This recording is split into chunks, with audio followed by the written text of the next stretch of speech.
Welcome all of you. सर्वांचं हार्दिक हार्दिक स्वागत. आपण गोष्टी सांगता येणं या विषयावर भरपूर गोष्टी आपण ऐकल्या, त्या तुम्हाला सांगता येणं हे अपेक्षित आहे. आज अशी एक गोष्ट आहे, त्या गोष्टीचं नाव आहे घुबडाचे लग्न. गोष्टीचं नाव आहे घुबडाचे लग्न. एकदा एका घुबडाने आपले प्रतिबिंब पाण्यात पाहिले. स्वतःच्या सौंदर्यावर खुश होऊन त्याने गरुडाच्या मुलीला मागणी घालायचं ठरवलं. त्यासाठी त्याने कावळ्याला मध्यस्थी करायची गळ घातली. कावळ्याला त्याचा आग्रह मोडवेना.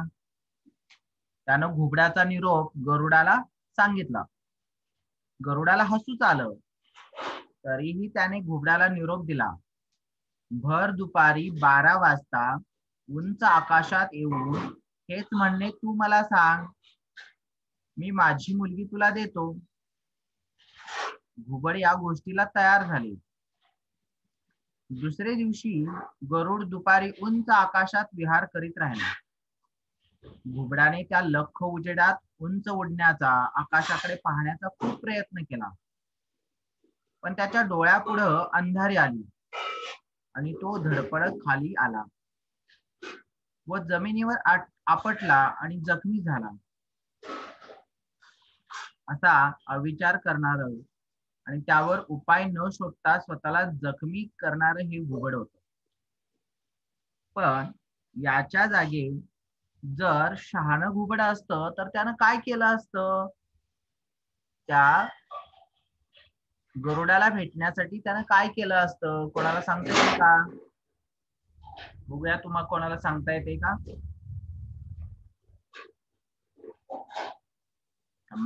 मृण्मयीने रेज हँड केलेला आहे. मृण्मयी काय म्हणते पाहूया. मृण्मयी, तो आकाशात गेलाच नसता, तो म्हणला असता. तो आकाशात गेला नसता, तो म्हणला असता की आपण जमिनीवर येऊन बोलूयात. ओके. मग तो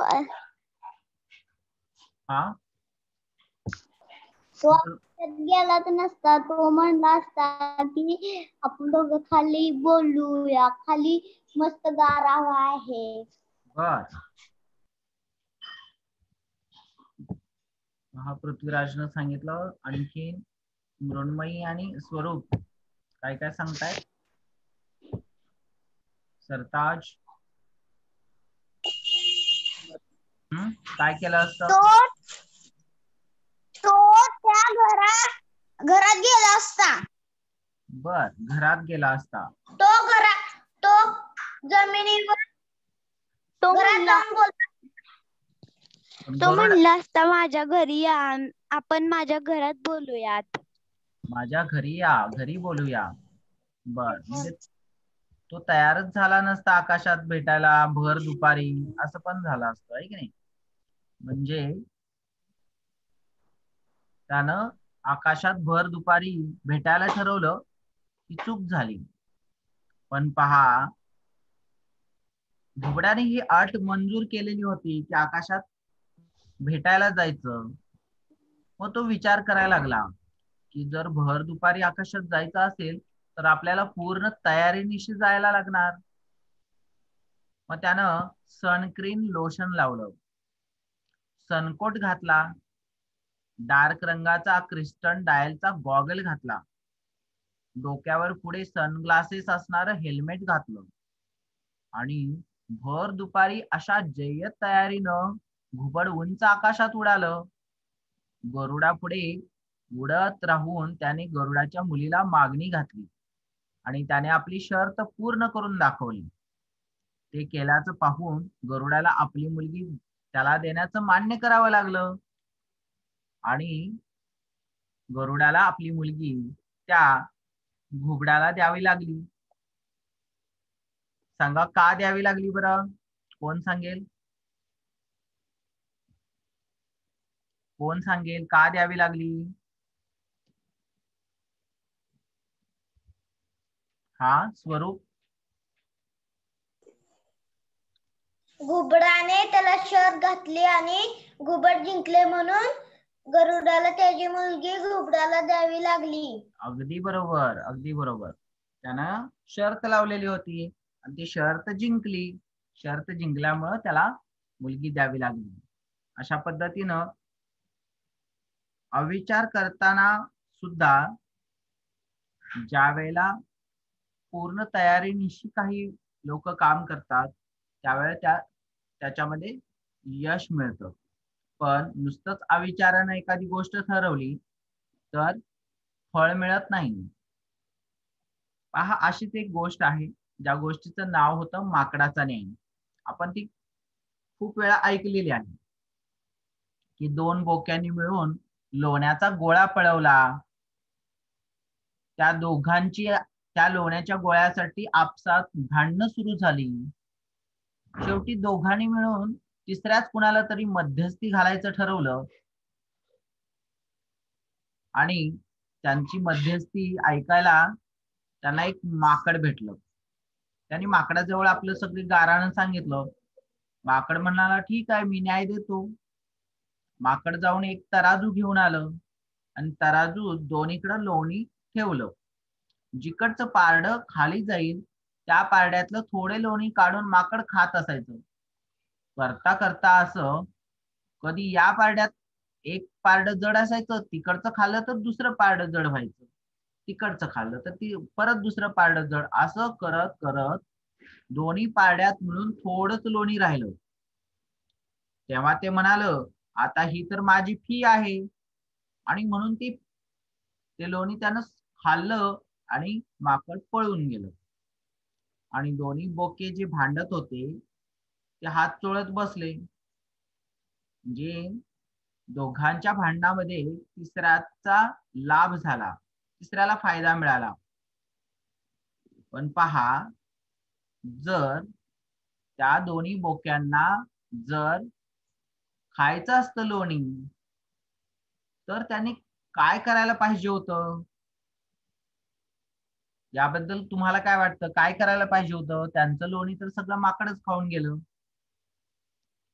त्यांनी काय करायला पाहिजे होतं? हा पृथ्वीराज.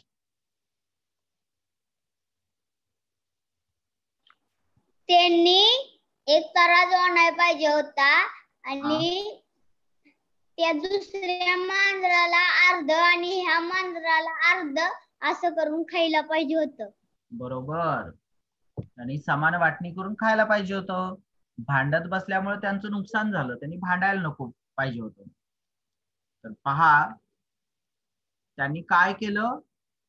त्यांनी ज्या वेळेला दुसऱ्या वेळेला लोणी चोरलं तर त्या दोन बोक्यांना माहित होतं की आपण जर भांडत राहिलो तर काय होणार? माकड आपलं लोणी खाऊन टाकणार. आपण असं करूया, आपण काही दोघांनी मिळून न भांडता याच्यावर उपाय शोधूया. मग ते लोण्याचा गोळा घेऊन सोनाराच्या दुकानात गेले. तिथल्या डिजिटल तराजूवर त्यांनी त्या लोण्याचं 2 सारखे भाग केले व ते प्लास्टिकच्या पिशवीत पॅक करून घेऊन दोघेही आपापल्या घरी आले.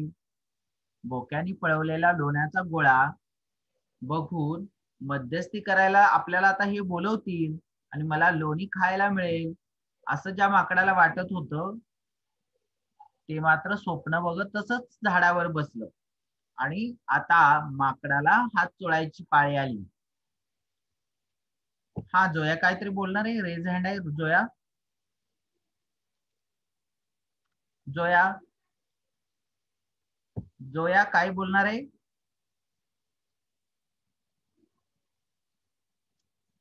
जोया लेफ्ट झाली बहुतेक.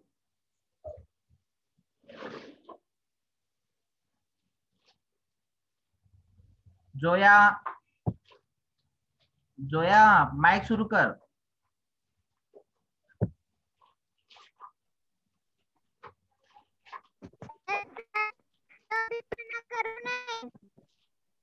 बर, ठीक आहे. पहा, गोष्टीतून बऱ्याच काही आपल्याला काही बोध मिळत असतो. बोध कथा ह्या बोध देणाऱ्या कथा असतात, काहीतरी शिकायला मिळत असतं. मृण्मयी, मृण्मयी, त्यांनी पहिल्याच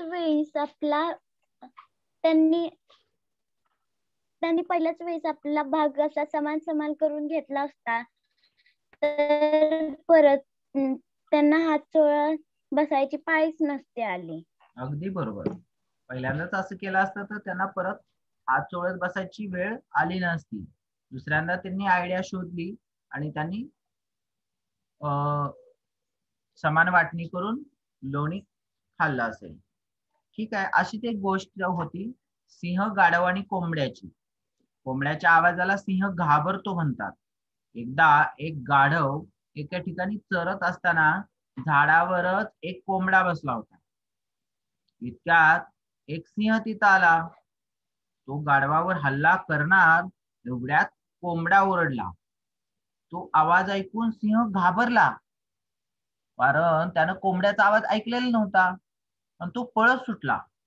गाढवाला वाटलं की सिंह आपल्यालाच घाबरलाय आणि चला आपण किती शूर आहोत, आपण किती धाडसी आहोत असं त्या गाढवाला वाटायला लागलं.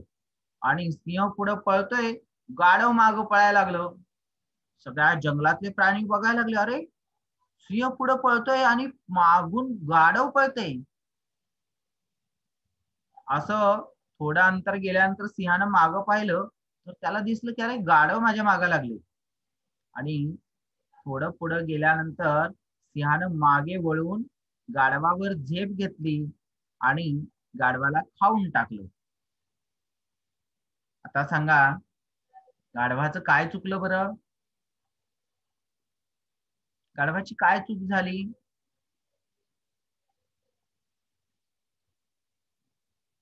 हा स्वरूप, त्याला असं समज झालं की आपण सिंहाला घाबरवले आणि तो त्याच्या माग लागला, ही त्याची चूक होती. बरोबर. त्याची चूक होती की त्याला वाटलं मी घाबरवलंय सिंहाला, मला बघून सिंह घाबरलाय. साईराज. सर, हा सर, गाढवाने त्याला काहीच नव्हते केले. गाढवाने सिंहाला काहीच नव्हते केले. सिंहाने त्याला भूक लागली होती म्हणून त्याला खायचा प्रयत्न केला आणि तेवढ्यात कोंबडा हरवला. म्हणून त्या सिंहाला वाटलं की नाही, त्या गाढवाला वाटलं की आपल्याला घाबरलाय.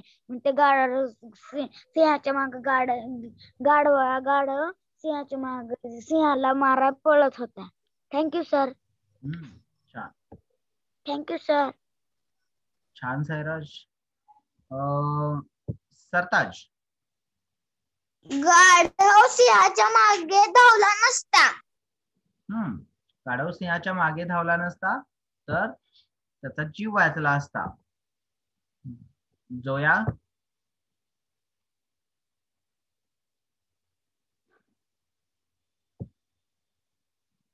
जोया, माईक नाही सुरू होत. नेत्रा, माईक सुरू होतोय का?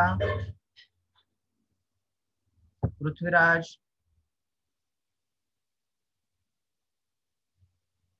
कार्तिक.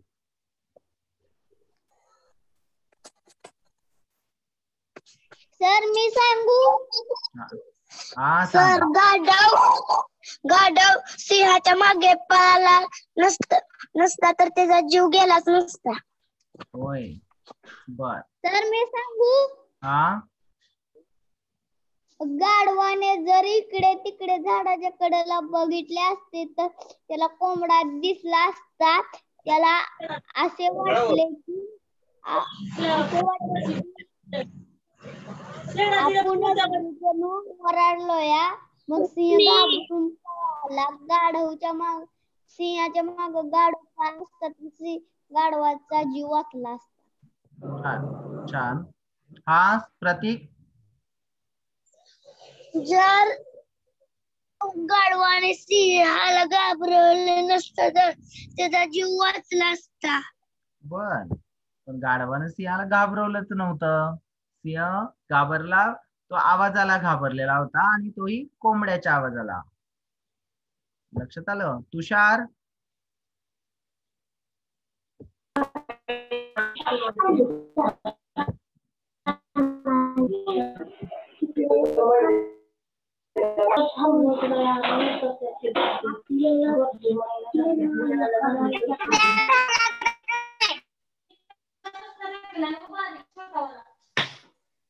पहा पुन्हा एकदा जेव्हा गाढव चरत होतं तेव्हा घडलेली गोष्ट की सिंह त्या गाढवाला खाण्यासाठी आलेला होता. तो गाढवावर झेप घेणार तेवढ्यात कोंबडा ओरडला आणि त्या कोंबड्याच्या आवाजाला घाबरून सिंह पळत सुटला. गाढवाने त्याचा पाठलाग केला की हा मला घाबरून पळतोय. पण थोड्या अंतरावर गेल्यावर सिंहाला समजलं की त्यानं मागं वळून पाहिलं की तर गाढव दिसतंय. म्हणून त्यानं पुन्हा गाढवावर झेप टाकायचा प्रयत्न केला, तर तेवढ्यात पुन्हा कोंबडा ओरडल्याचा आवाज झाला. त्या आवाजानं सिंह दचकला, थांबला आणि पुन्हा घाबरून पळत सुटला. गाढव आपल्या हुशारीवर खुश झालं आणि सिंहाच्या पळपुटेपणावर हसत राहिलं. गाढवानं काय केलं होतं, तर गाढवाला हे माहीत झालेलं होतं की सिंह कोंबड्याच्या आवाजाला घाबरतोय. मग गाढवाने कोंबड्याचा आवाज आवाजच टेप करून घेतलेला टेप रेकॉर्डर मध्ये आणि तो टेप रेकॉर्डर त्यानं गळ्यात अडकवून थांबलेला होता. ज्या वेळेला सिंह जवळ येईल त्यावेळेला तो कोंबड्याचा आवाज सुरू करायचा आणि सिंह घाबरून पळायचा. अशा पद्धतीनं सिंहाच्या भीतीपासून गाढवाने स्वतःची सुटका करून घेतली. पहा, असं हुशारीनं गाढवाने आपली सुटका करून घेतली. अशीच एक उंदीर आणि बैलाची गोष्ट होती.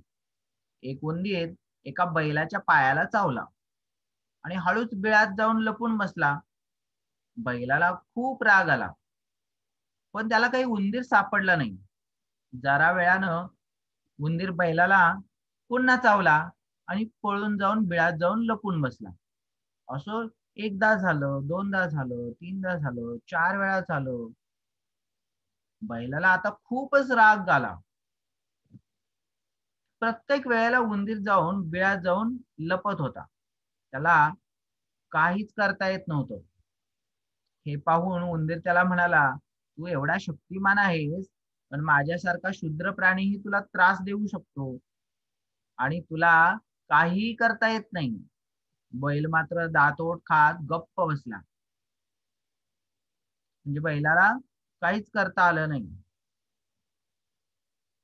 पण बैलाला जर त्या उंदराला पकडायचं असतं तर काय केलं असतं त्यानं? सांगा, कोण सांगेल? हा, स्वरूप. तर बैलाने त्याला चावूनच दिलं नसतं. अगदी बरोबर. आणखी कोण सांगते? पृथ्वीराज.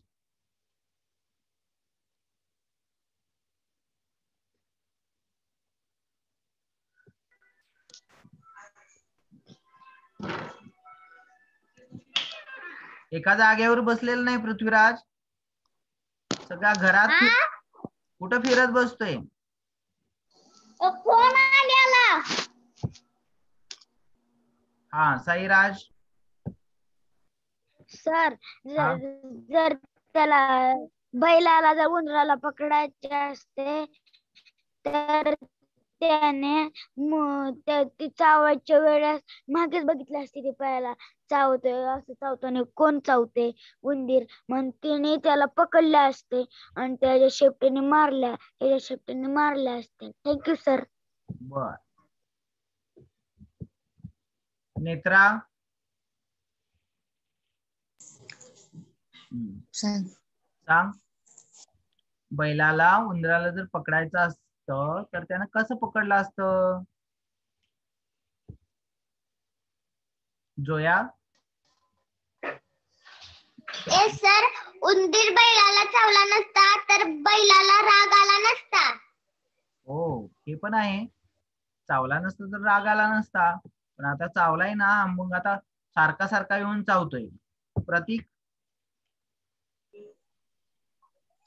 जर बैल शांत उभा राहिला असता तर उंदीर त्याला परत चावला असता तर त्याला तिच्या हाताने त्याला पकडलं असतं. बर. आणखीन मिसबा?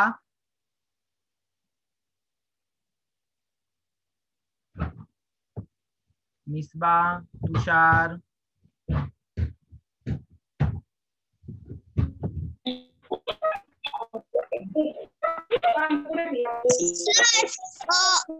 उंदराला सारखं त्याला चावत असतं तर बैलानं पायाखाली उंदराला मारलं असतं.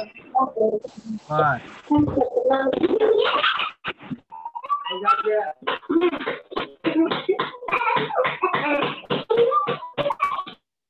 तुषारच्या घरात सगळा आवाजच येतोय वेगवेगळा. ठीक आहे. सरताज, मृण्मयी? उंदीर बिळातनं बाहेर निघत असताना बैलाने मारलं असतं. बरोबर. सर, किंवा बैलांनी त्याला पहिल्या वेळा कळलं की या उंदरानेच आपल्याला चावलाय तर तो दुसऱ्या वेळेस त्याला दुसऱ्या पायाने असं पकडून ठेवलं असतं आणि परत ते मारून टाकलं असतं तर उंदराला तर परत तो 2 वेळा त्याला चावलाच नसता. बरोबर. 2 वेळा कधी चावलाच नसता. सर, जर उंदराने बैलाला 4 वेळा चावले नसते तर बैलाला राग आणि बैलाने त्याला मारले नसते.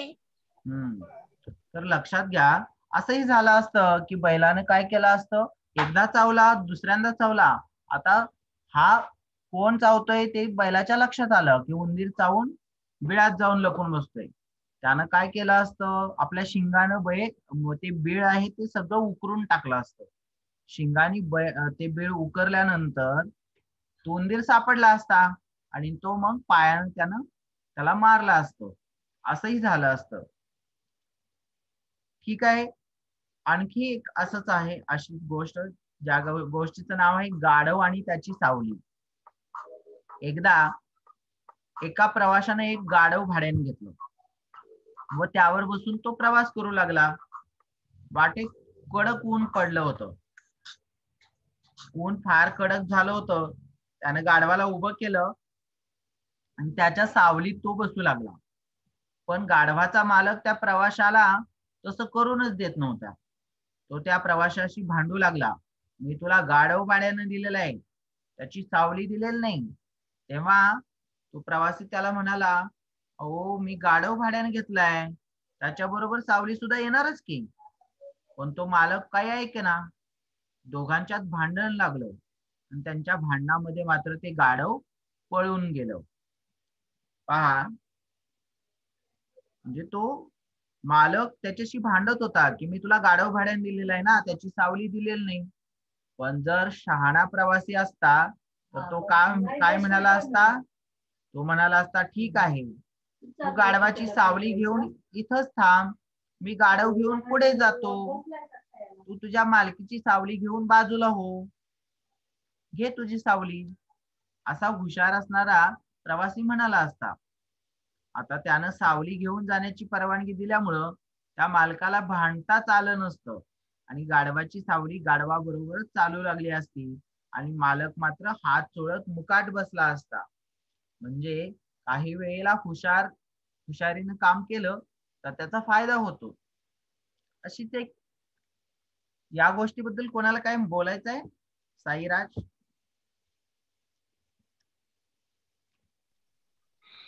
हाय ना, त्या दोघांनी भांडण नसते केली तर ज्याने भाडेकरी दिलेत ना त्या दुसऱ्या माणसाला न्यायला, तर ते गाढव पळूनच नसता गेला त्या दोघांच्या भांडणा म्हणून त्या गाढवाला कंटाळा आला आणि ते पळून गेला आणि गाढवाने चतुराई लढवली आणि त्या दोघांनी ते दोघे वेडे होते.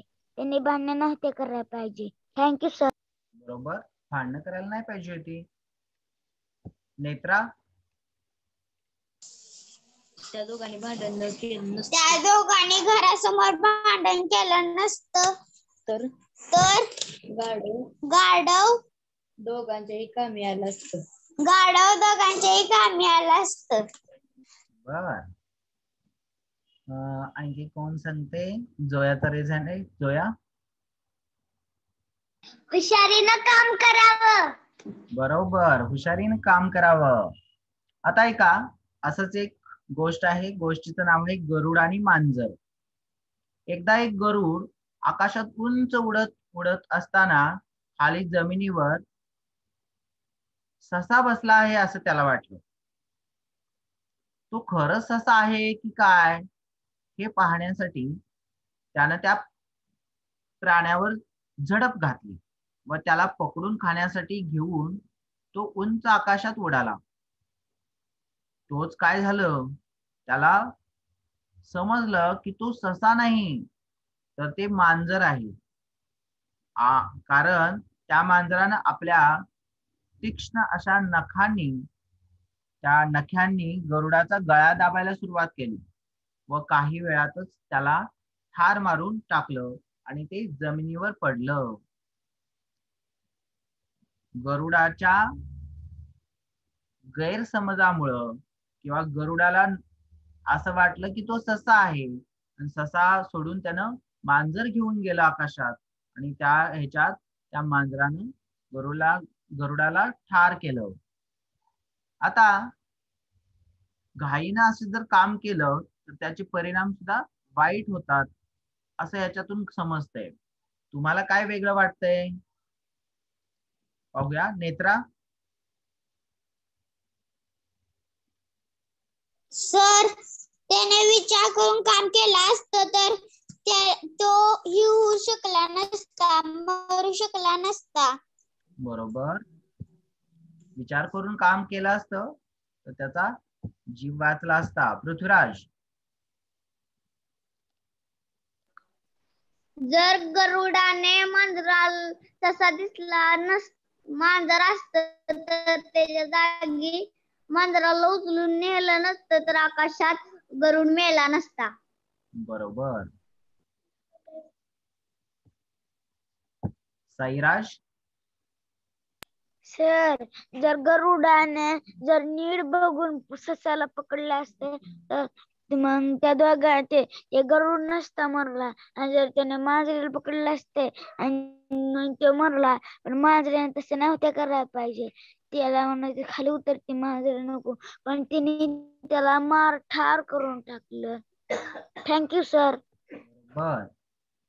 हा, स्वरूप बोलतोय. त्याने विचार केला पाहिजे होता, हा ससा नाही तर मांजर आहे. मग गरुडाने मांजराला पकडलंच नसतं. बरोबर, त्याची चूक झाली, त्याला ओळखण्यात चूक झाली आणि त्यामुळे तो फसला असं झालं. ठीक आहे. प्रतीक काय बोलते? प्रतीकचा पण रेज हँड दिसतोय. आपल्या मित्राला रोज मदत करायची, त्याच्यावर चांगले खेळ खेळायचे, भांडायचं नाही. बर. आता गरुड आणि मांजर हे काही मित्र नव्हते. गरुड आणि ससा हे पण मित्र नव्हते. गरुडाला वाटलं ससा आहे आणि सशाला खाण्यासाठी गरुड खाली येत होता. ठीक आहे. पहा, आणखी एक गोष्ट आहे. त्या गोष्टीचं नाव आहे कुत्रा आणि प्रतिबिंब. एके दिवशी एक कुत्रा तोंडात भाकरीचा तुकडा धरून नदीत उतरून पलीकडे जात होता. पहा, अशी गोष्ट आपण आपल्या पुस्तकात पण पाहिलेली आहे.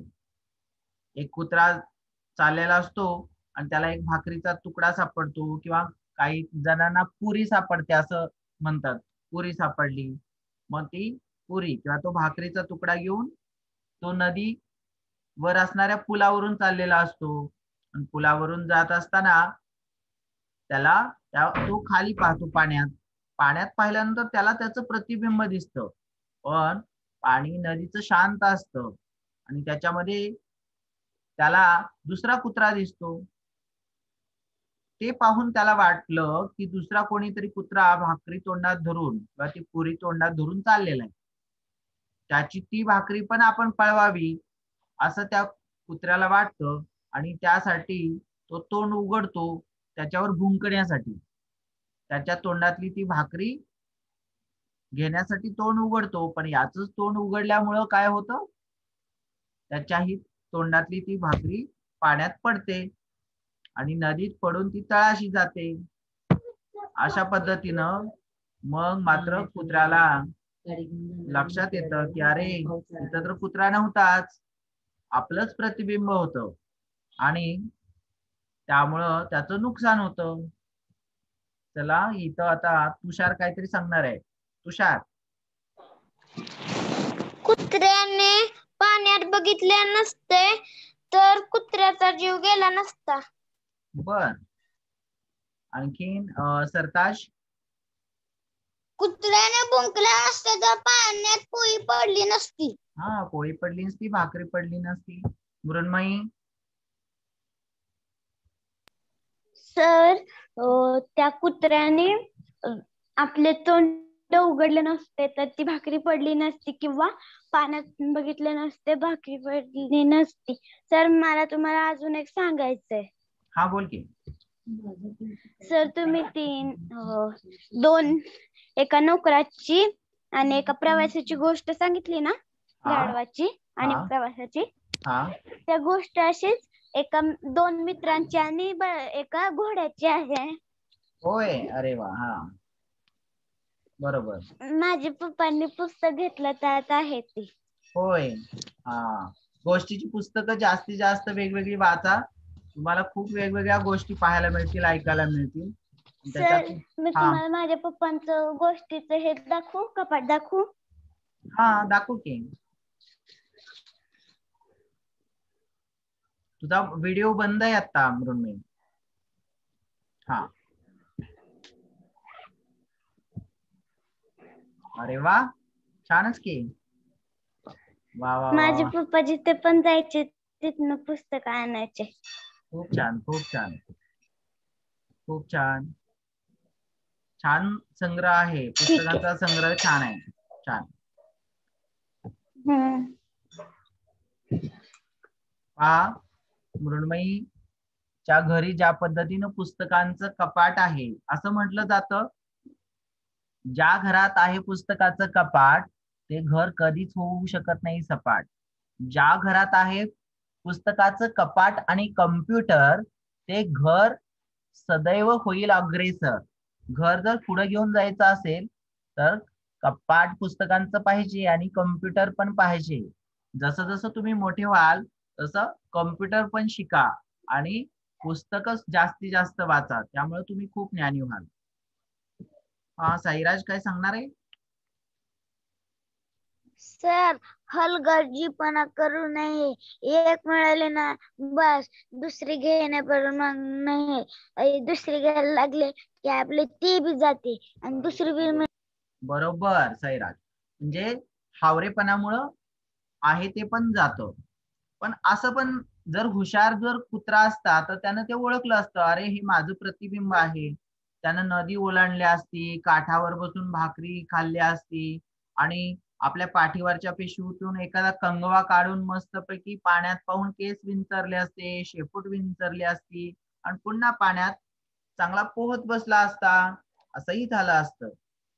पहा, आता वेळ कमी आहे, सगळ्यांच्या प्रतिक्रिया घेत नाही. जोया, नंतर वेळ राहिला तर मग बोलायला संधी देऊया आपण.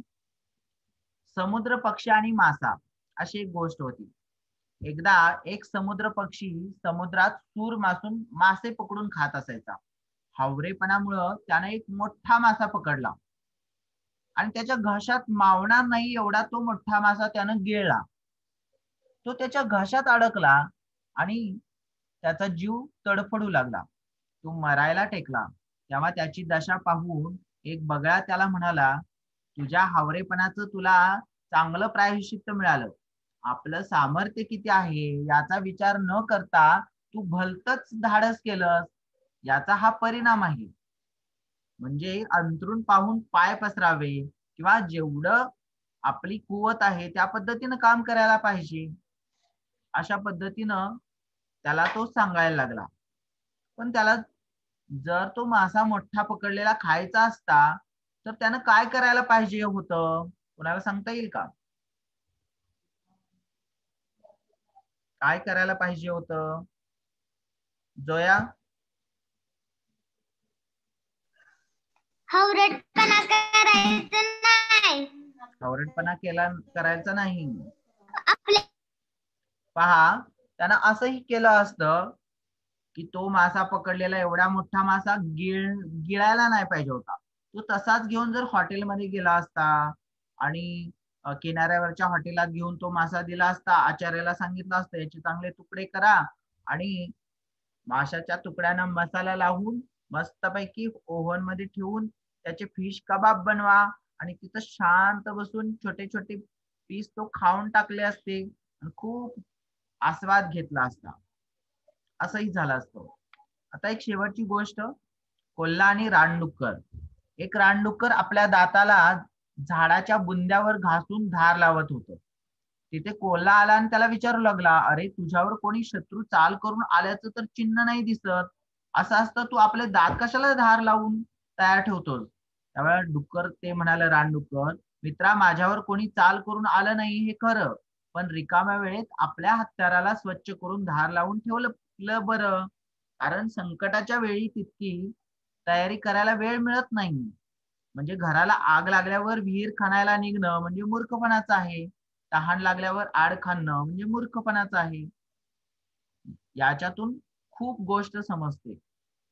जसं कोल्ह्याला दिसलं की ते दाताला धार लावत आहे, त्यानं विचारलं आणि कारण न विचारताच त्यानं कोलगेट जर टूथपेस्ट त्याला दिली असती व सांगितलं असतं कधीतरी अशी धार लावून दात स्वच्छ